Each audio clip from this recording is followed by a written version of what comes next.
update on all things happening around the NFL. Ladies and gentlemen, senior NFL insider for ESPN, Adam Schefter. Hey. Shefty, thank you for hanging out with us here. We just went through the AFC playoff picture there. Danny Dimes tears his Achilles. Obviously, that's horrendous news. We are all pulling for him. Any other massive injuries around the NFL to any positions of pertinence that you have any updates on that we need to think about here as we roll out of Week 14?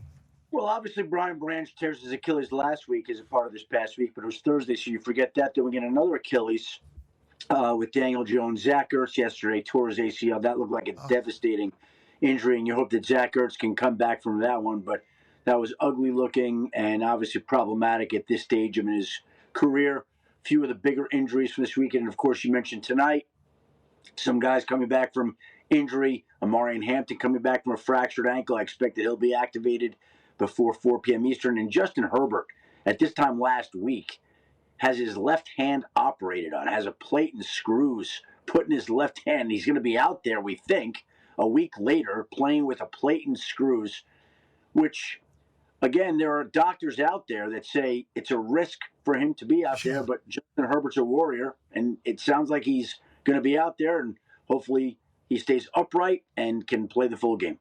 Okay, let's talk about Chiefs-Texans last night. We love Herbert, by the way. Incredibly tough. We led the show with that. Can't wait to see him tonight. I love you saying there are doctors that say you shouldn't play with a plate and screw in your left hand if you're going to be taking a snap in there and potentially get hurt. That's the difference out there with Harbaugh football and Herbert football. We appreciate them for that. Let's talk about last night.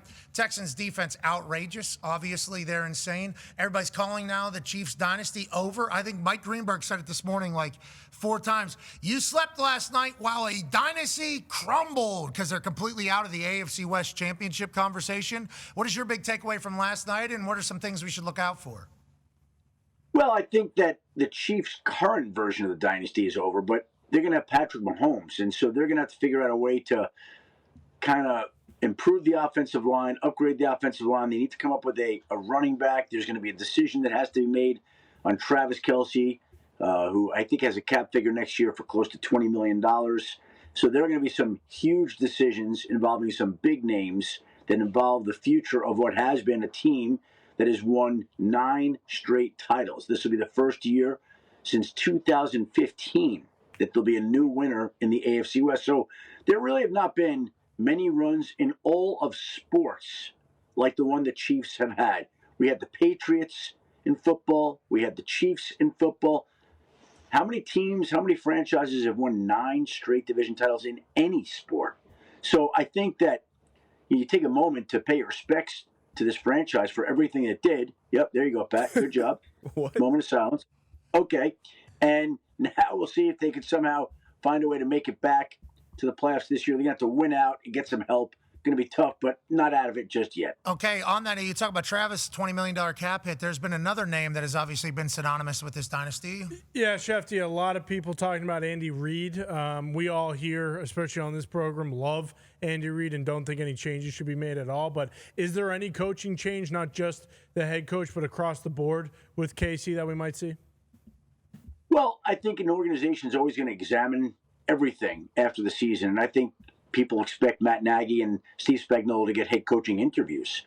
So I don't think Kansas City is going to be making any big voluntary wholesale changes to its coaching staff. These guys are in demand. They're respected. So I don't see that happening. And we've talked about Andy Reid. Could this be his last year for a long time? And every time that comes up, he seems to sign another extension. I think he enjoys being at the office. And if you have a quarterback like Patrick Mahomes, why would you not want to be there? Yeah, not bad leverage, though, to everybody saying he might just retire. His resume's locked in. And I guess if you guys sign me to another deal, I'll do it. I like that. It's not a bad play. People have been doing it for a long time. Last question here from D-Butch. Yeah, Jayden Daniels, he got banged up again yesterday in his return, and now they said it held him out being precautionary.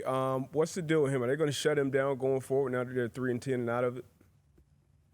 I would have thought they would have shut him down now, but I think there are people that wanted him to play, wanted him to be out there. He felt healthy. He hurt the same elbow, goes down. To me, it's an easy decision. Jayden, we appreciate you wanting to play. We understand how much you want to play. We're going to sit you down here. We're out of the playoffs. Let's start gearing up for a great season in 26. But right now, this whole season has gotten away from the Commanders. They lose Zach Ertz to a season-ending torn ACL. Jayden hurts his elbow again. Like, what are we doing? Why are we putting him out there? I know football players play. I got it. To me, a guy that's taken so much hits and has some injury issues, I'm not letting him play. That's me, but it's not my team. Okay, I don't because we only got a minute because we were talking too long and didn't get to you fast enough for actual news and journalism. Joe Burrow, that conversation is going to come up again. Yeah. Now, Joe Burrow, they lose another game. What's the playoff picture look like? Are we going to keep him out there with how much we pay him? And he said, we play a kid's game for a lot of money. I got to play ball. That was his response. I don't know. Yeah, no. Burrow, Jayden Daniels, same story, different weeks. They both come back. They both come back when people thought they wouldn't be back.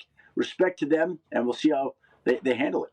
Hat tip to both of them and to you. You're the man. We appreciate you. How mad are you about Notre Dame not being in the playoff? I'm okay. It doesn't faze me one bit. Pat, I'm more pissed off about my fantasy football teams.